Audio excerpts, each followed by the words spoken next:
Page 48, Super Trouper, the last piece in the first book. Congratulations if you've made it this far. You've done quite well. You've learned a lot. If you do not have a teacher, I encourage you to go back and go through the book again and review everything. Watch all the lessons again. You can't afford to forget anything is my problem. You may have overlooked something or missed something. Or if you're like me, you daydream half the time and you miss what people are saying. I do that a lot. So please go back through it. It wouldn't hurt to go through it 2 or 3 times actually, but at least twice if you don't have a teacher. See, if you do have a teacher, they make sure that you got each thing before you go on. If you don't have a teacher, you may think you have it and go on when you really don't. And that's the problem. At the top of the page, they're telling you a few of the things you're going to learn in book 2. I mean, that's nice. It gives you things to look forward to. My concern is you got to get everything in book 1 learned first. So don't be in a hurry to get to book 2 to learn all this other stuff until you make sure you've learned everything in book 1. You know, one thing at a time here. However, let's talk about Super Trouper. Treble and bass clef again, common time or 4/4 time, and I can't believe they're still giving you the note names. If you don't know the note names by now, you really need to go through and make a point to learn these notes in the music. Instantly, you should know them by now. Hopefully in book 2 they won't do that anymore. Let's take it, now both hands really are playing together all the time, so I'm going to take it, this is where I take it one hand at a time and work it out, and then I go back and put the hands together. That's the way I do a lot of music. So I'm going to talk right hand first. At the beginning, your third finger's on E, so you're in this position. And it's 1 and 2 and 3 and 4 and 1 and 2 and 3.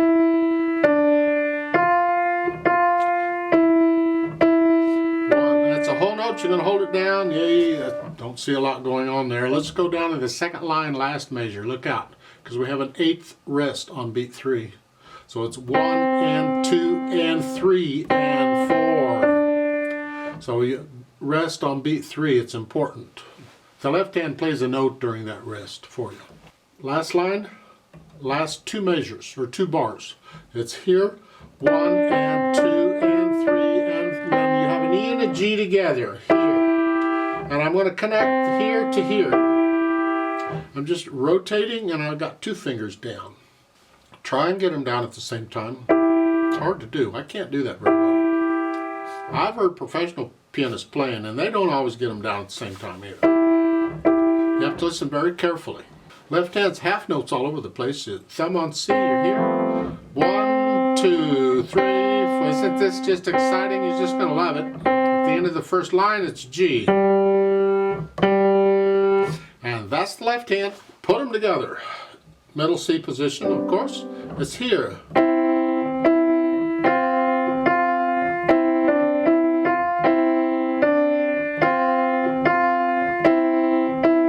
1, 2, 3, 4. Get the idea? Second line, last measure, again, you have an 8th rest.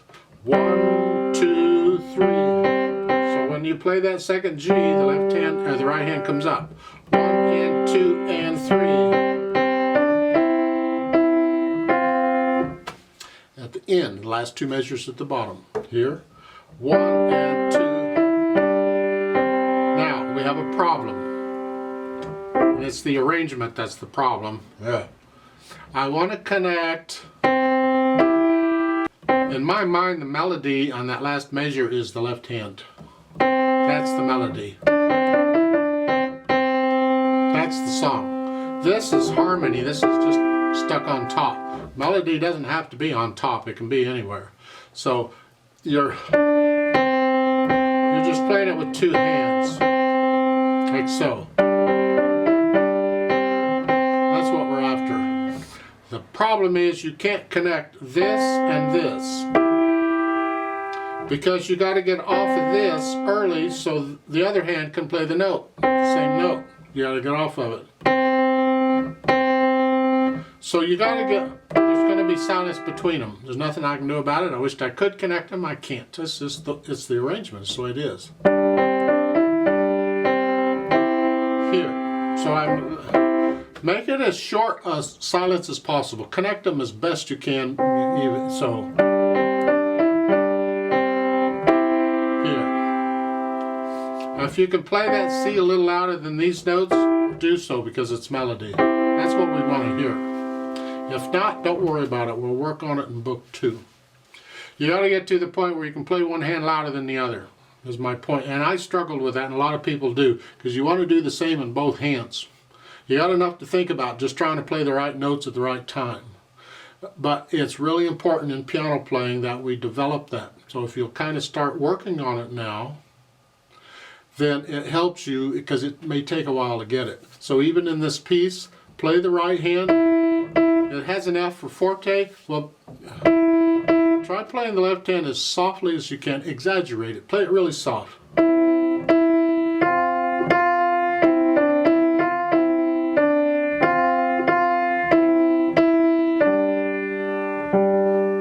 How soft can you play that? Can you do that at the same time playing loud in the other? It's good practice. It really is. I encourage you to try it out.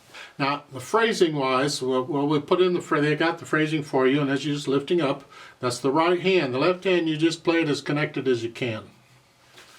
Can't, of course, but you try to. Because when I first learn a piece of music, I try and connect everything. I don't pay any attention to phrasing or staccato or none of that. I just connect everything. That'll become more clear as to why I do that as the music gets more difficult. But here, connect these best you can. Lift up. See, but this is down.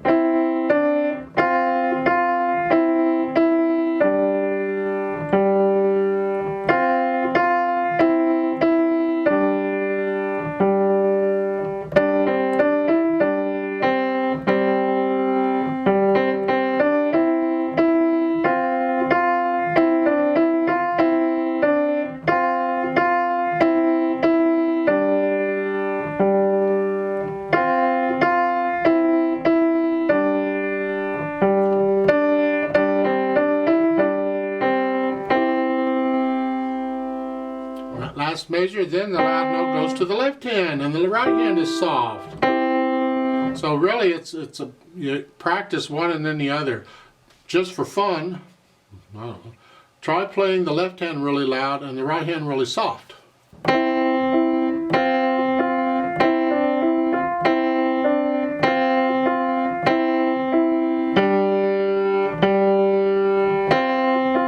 Just to practice playing one hand louder than the other. It's important you get that control eventually. And of course you should be able to play this without looking at the keyboard. Now at the last measure they give you a tenuto, a line over it. I don't know why, you don't need it, just make sure you hang on to that a full 4 counts. You don't have to give it any extra stress or nothing. It gets a natural accent because it's the first beat of the measure, and that's it. Just hang on to it the full 4 counts.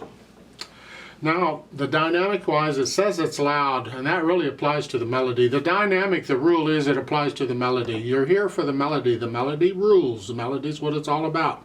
Everything else is accompaniment. It's background. Keep it in the background. That's why I'm saying learn to play one hand louder than the other. So whatever you think loud is, that's pretty much loud all the way through. If you get to know the piece, you might want to come up and down a little bit. It's like at the end of the first line. Come down to about a moderately loud. Just come down off it. Something like that. And at the beginning of each phrase, then start again, loud again. So at the end of the phrase, you might come down a little, but then start again loud at the beginning. That's interpretation. You have to feel that. You don't force it. I'd like to play this with you very slowly to double check the notes and the rhythms. I'm not going to do any dynamics. I will do the phrasing. I'm going to play both hands about the same because I want you to hear both hands. So I'll give us 4 counts. So let's just try it together slowly. 1, 2, ready, go.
3, 4, off.